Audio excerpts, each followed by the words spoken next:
focusing on winning arguments, we're teaching the basic fundamentals of sales and marketing and how we can use them to win in the world of politics, teaching you how to meet people where they're at on the issues they care about. Welcome to the Brian Nichols Show. Well, happy Tuesday there, folks. Brian Nichols here on the Brian Nichols Show, and thank you for joining us on, of course, another fun-filled episode. I am, as always, your humble host, and today we're going to talk about what's happening in the world of the Second Amendment. We're talking firearms, we're talking policy. Heck, why not we just go ahead and have a conversation with our good friends over at the Firearms Policy Coalition, Matt get me wrong here, Larosiere. Did I get it right? That's fine. Whatever. I was close. Yeah, that's good enough. Okay. I'm not picky. It's my fault for not taking French back in school. I took Spanish. I was one of those kids. Matt, oh, you took a useful language. What was that? You took a useful language, not a dead one like French. I guess that's the case. Yeah, but Matt, no, thank you. Thank you for joining the program, and definitely looking forward to this conversation because the Firearms Policy Coalition, you guys have been fighting the good fight behind the scenes and really helping lead the charge. And right now we're seeing a lot of wins across the different state capitals, specifically in the world of 2A. But before we get there, I thought it'd be great for you to introduce yourself to the audience, and let's do an introduction to the Firearm Policy Coalition. There we go. Well, yeah, no, awesome. And again, thank you for having me. It's so cool to be on here, and it's always fun to chat with you. FPC is all about maximal human liberty, and that's really what the Second Amendment is all about. And it goes beyond the Second Amendment, right? We're talking about our fundamental human rights, our rights to control our own autonomy and our rights to be secure against unlawful force. And so it's hugely important. It's way more important than just, weirdos like me who like to collect guns. This right it's for everyone, and it's an acute need for everyone to have. And so I'm so glad, we've been so blessed to see more and more people kind of realizing that, especially over the past couple of years. And we're finally making progress to get our rights back. Because, I don't like to pretend and say it's like, oh no, we're trying to enhance the Second Amendment. No, they've taken it away, right? They've taken too much away, and we're trying to get it back. We're not trying to enhance anything. We're trying to get our human rights respected and get them back, clawed back from the government that wrongfully took them away. There you go. Well, and let's talk about that, because this is rearing its ugly head once again. Despite the wins, we have seen some infringements, and right now it's happening under a Biden administration. Now, yes, he just did name a brand new ATF director, and along with that, some new legislation, and not even legislation, it's more just edicts from on high that he is looking to rulemaking. ban ghost guns. Let's dig into that. So for the audience, maybe for folks who are not familiar with ghost guns, what are ghost guns, and why is the Biden administration making it a point to get rid of them? Well, so yeah, the term, I've never liked the term ghost guns, because it's the sort of thing that's said by people who insist on being called Spectre. It's just like it's quite a stupid moniker. But the thing that they're generally referring to here is a home manufactured firearm, which is something that has been done proudly in this country since before this country existed. People are often getting at the 80%. And that's what really this rule is trying to get at. Those kits you buy where the gun isn't complete, it's just a bunch of raw materials, and then with sufficient instructions, you can at home create an implement with which to exercise your right to an effective self-defense. And these are wonderful items, these are wonderful products, and of course that's why the government is trying to attack them, because they are good. But so what they're trying to do here with this rule is not attempt to ban these guns. That's something that people have mistook. We have to be very clear about what's going on, right? Because the worst thing we can do is respond to something that's not happening. We need to respond to it. The fight for the Second Amendment is a fight. It's an ongoing fight, and so we have to properly watch our opponent telegraphing their moves and respond to them. So this rule does not ban you from making your own gun at home. It doesn't ban anything to do with 3D printing. What it is trying to do is make it a legal nightmare for people who want to help you do that, for people who want to sell you the products, right? The incomplete receivers, the completion jigs, stuff like that. That's what they're trying to get at with this rule. it does not actually touch home building, but it touches everything around it, to the point that they're trying to just raise the cost and complexity of building a gun yourself. And I think that's just as horrible as trying to attack it at its core. Absolutely. And that right there, so that I think that you set the nice stage there in terms of why this is important. And number one, it goes back to kind of who we are, right? I mean, this has been as American as it comes in terms of being able to have that right to bear arms, or the right to arm bears, whatever the hell you want to do. Yeah. Robin Williams. Great stand-up bit. But no, what we see right now, though, the conversation has been emotionally taken. And now you see the Biden administration saying, well, these are the guns that criminals are looking to use in mass. And I think it was just this past year, we had 20,000 air quote suspected ghost guns that were taken off the streets. So Yeah. there's definitely a push. And let me ask you this, Matt. You were talking how we've seen not so much that we're in the offensive. We're more so just trying to get back to an even playing field here.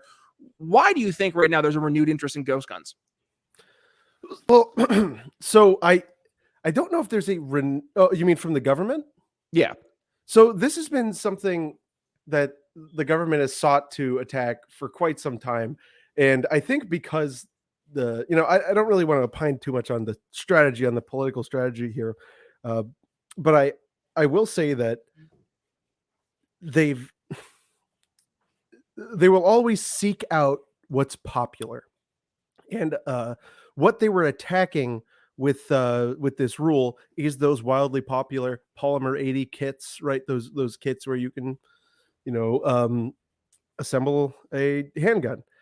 It doesn't attack 3D printing at all.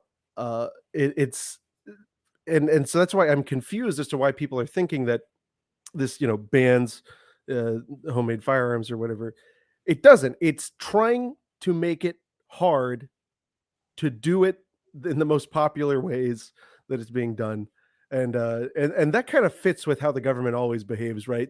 It's always chasing the wave, which it's stupid. It's stupid, and it's disrespectful of our rights. And people often say that, oh, these 80%, the founders never saw anything like this. You know what's really funny? Yes, they did. And I'm not saying that's what makes it protected, right? No, it's protected because you have the right to keep and bear arms. And thus, when you have the right to keep something and to bear it, I think that necessarily implies that you have the right to acquire it in some way. And just by your name, Nichols Liberty, I'm sure you can understand where I'm going with this. What is the only way to acquire something that doesn't necessitate somebody else's consent and labor? You tell me here. No, I'm sorry. Ask your question again. What is the only way to acquire something that does not necessitate somebody else's consent and labor? Will it be through the market? No, to make it yourself. Oh, I was going through like an exchange. Sorry. Oh, yeah. No, because if you, through the market, you still do have to have consent. You still do have to have somebody else, making it. But if you have a right to have something, you must have the right to make it yourself. I mean, I think that follows logically, don't you? Absolutely. Yeah. Well, and let's maybe also look at right now why there's maybe a renewed interest in getting away from, and we're seeing this across the board. I'm talking about this in the technology world. We're seeing getting away from the traditional way of doing things with you have your big conglomerates, your Amazons, your Microsofts, and all their massive data servers. And instead, we're seeing this Web3. You're getting back towards this idea of self-ownership. You have your own little servers of sorts, and it's not really a server, but it's to give it the comparison. But like you're seeing this almost with the advent of what we're talking about here with these new technologies, creating opportunity, creating the ability to maybe refine and focus on doing things differently, even though it's not necessarily, to your point. This is the argument we hear all the time. Oh, well, the founders could never see this. Okay, yes, they could, because they wrote it explicitly for the fact that they didn't want to be hyper specific. And it's that hyper specificity that we're seeing right now in a lot of the language and law that is scary, because it's picking certain areas. So where do you see this going, Matt? Do you see this being something that the American public are just going to, shake your angry fist at the sky, evil government, or is there actually something with teeth here that we have to be worried about? Well, so let me explain why the founders knew this was coming, and not knew it was coming. We're aware, right, of this like type of here's like, some of the gun, finish the rest of your home. At that time, the most complicated part of a firearm was the lock, right? Like on a flintlock, the hammer thing on the side that you would cock and then actually have the trigger to pull. At that time, people would import just the locks, and they would import barrels of them, and then they would make the rest themselves. Like, this 80% home build gun kit thing, it's not brand new. It's as old as locked firearms are. So this is not a new thing. It's something that's deeply ingrained in our history and tradition. And even if it were new, it maintains itself as a simple exercise of your fundamental right. As to what I think is going to happen here, well, as you know, the market is so good at adjusting to these things. Not to say that it should have to. Right now, we're going to be finding every way that we can challenge this that we can. But if you think that the people who came up with these products are going to look at this rule and then just go, "Oh shuck, I guess we're going to go home," then I mean, you must really not believe in the American entrepreneurial spirit. And I don't think it's acceptable.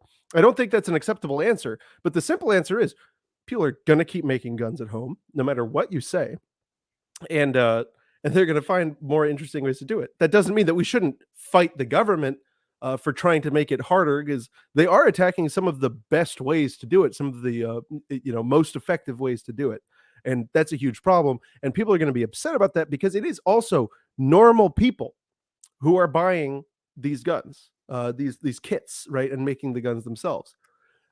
Just like you said, people are noticing all of this insane, arbitrary nonsense, all of this intense, absurd cost centering that goes on with the traditional style.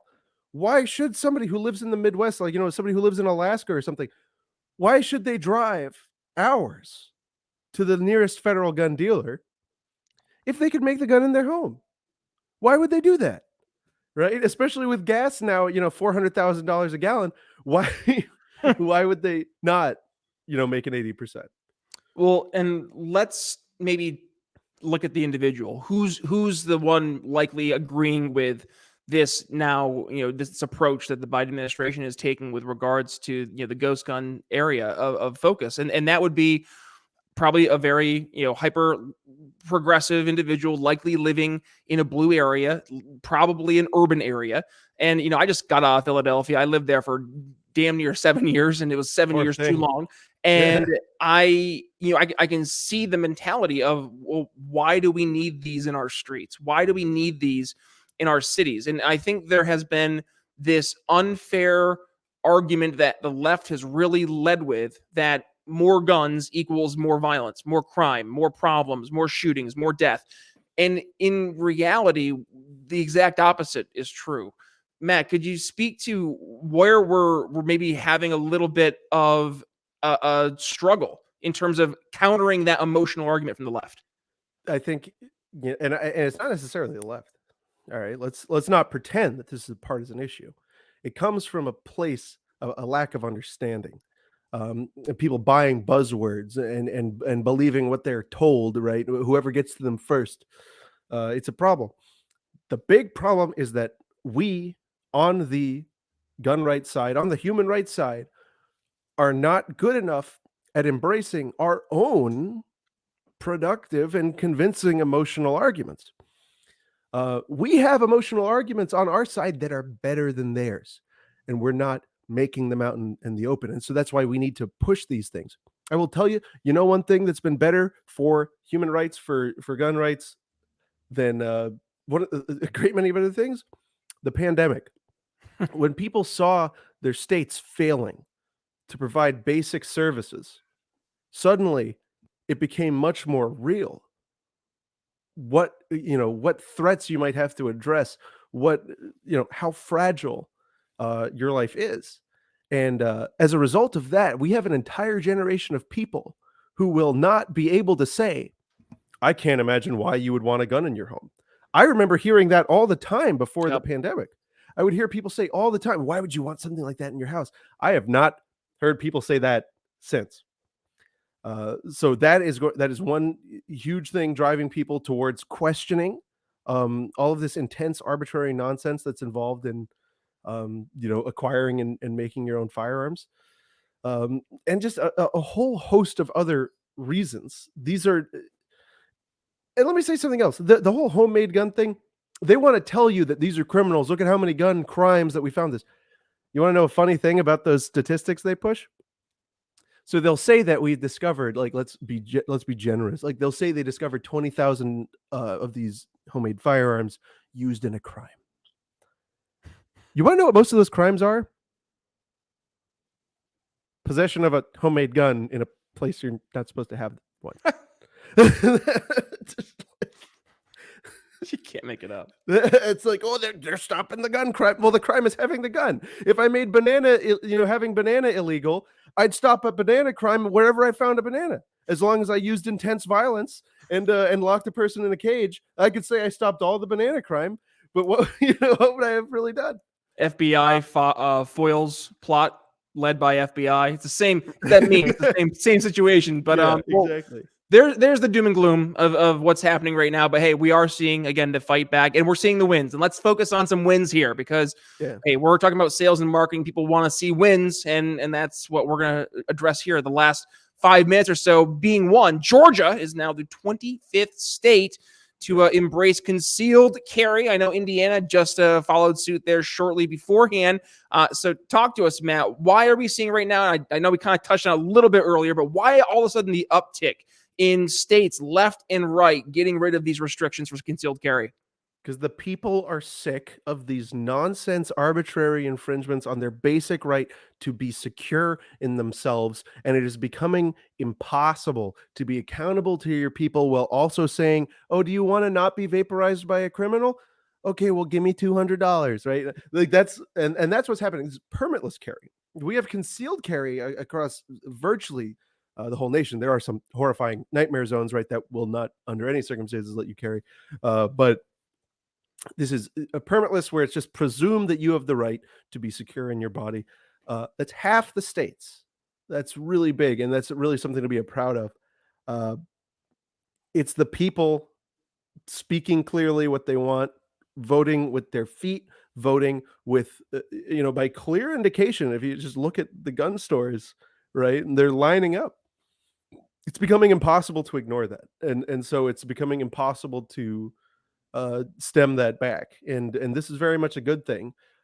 It's certainly not good enough, and we certainly have to keep fighting, and we certainly have to fight harder. We need to seize the moment, not just sit back and congratulate ourselves. I think it's important not only to not just sit back and put your feet up. I talk about this in sales. If you're not having foot in the accelerator, if you're not growing, you're dying. You have to be focusing and always taking that next step forward. And we're seeing across the board, the next step forward seems to right now in terms of Supreme Court world. Now, we haven't really talked about this in the program, but you have up in New York, it was the New York State Rifle and Pistol Association versus Bruin, right? Correct me if I'm wrong. It's just hitting the Supreme Court, which this actually means a lot, because this is the first time we've seen a big 2A case hit the Supreme Court with a leaning conservative majority. So what are the implications there? And do you see anything coming down the pike, especially with our new Supreme Court justice here being confirmed recently? Well, since 2010, for sure. I don't think that one justice will sway things dramatically one way or the other, especially given the makeup of the court. The thing that's very important in this case is that the Supreme Court now must announce a standard for cases involving infringements of Second Amendment rights. And for those of you who don't know, this case it's about concealed carry. It's about the fact that New York says that, oh, well, if you want to defend yourself, well, you're going to have to show us that you have some acute particular need, right? Something very specific to you, why you need to be able to defend yourself. And what this generally translates to is that, oh, well, I'm well connected and I have a lot of money, right? Which is not fair. So this is clearly being re-examined. And what is the most important thing to come out of this is going to be the framework announced by the court.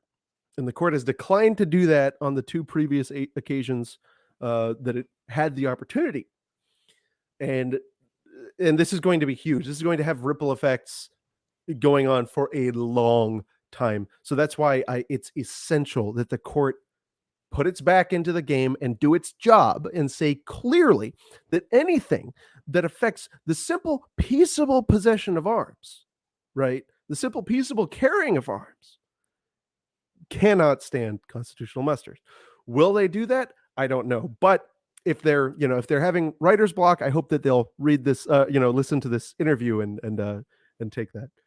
Point them this way. Yes, send them this way, please.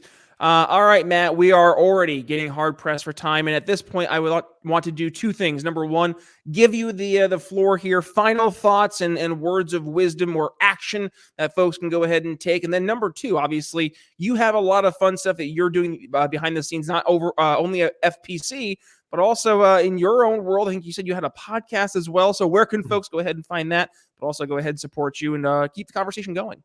Well, right on. I mean, ATF is, again, up to a lot of no good. If you want to help FPC fight, go to stopatf.org. There's a giveaway going on there. And I think right now it's actually a gun that I built, which is fun. You can support FPC there. I've got a YouTube channel. It's called Fudbusters. If you're interested in knowing about, tackling explainers of law, there's also Firearms Policy Coalition has its own YouTube channel. And my podcast is on Firearms Radio Network. So love to see you guys. And again, Brian, thank you so much for having me. Absolutely, Matt. And what we'll make sure we do, folks, we'll include all those links in the show notes, so it's a lot easier for you to go ahead and find. Also, we'll include the entire transcription of today's episode in the BrianNicholsShow.com link. All you got to do, go to your podcast catcher, click the artwork. It'll bring you to today's episode where, yes, you can find everything from today. Also, you can find all 485 plus episodes of the Brian Nichols Show, ballpark 500 plus episodes, including all the other bonus episodes that we had here at the program. So, folks, if you enjoyed the episode, yes, do me a solid. Go ahead and give it a share. When you do, like we said, go ahead and give yours truly a tag at B Nichols Liberty, and make sure you go ahead and tag Matt as well. And make sure if you enjoyed it, tell them and make sure you let them know that Brian Nichols sent you. So, with that being said, it's Brian Nichols signing off here on the Brian Nichols Show for Matt Larosiere. Did I get it right? Good to see you, brother. There we go. We'll see you next time. Later. Thanks for listening to the Brian Nichols Show. Find more episodes at briannicholsshow.com.